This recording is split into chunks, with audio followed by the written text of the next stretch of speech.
please help us. The Cambodian people need rice and medicine, not bullet. This is the United Nations in New York. Only one country is denied a seat in the world community, Cambodia.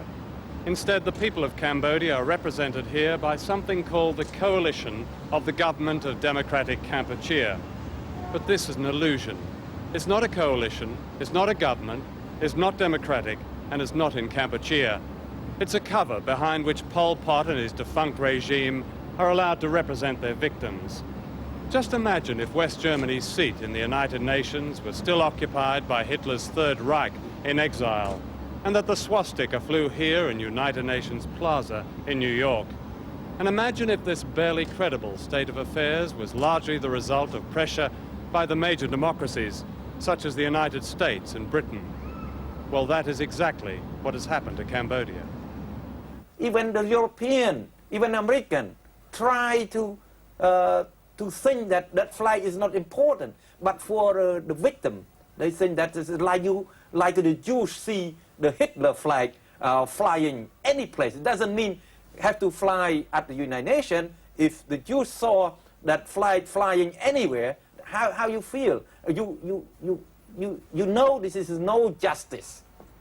There certainly appears to be no justice when this man, Khieu Samphan, architect of Pol Pot's genocidal policy, becomes part of an international charade. In 1982, China and the United States invented the coalition, making Khieu Samphan foreign minister and Prince Sihanouk, Cambodia's former ruler, president. The aim was to appease growing international revulsion about the Khmer Rouge. In fact, nothing had changed. Pol Pot had merely stepped back into the shadows.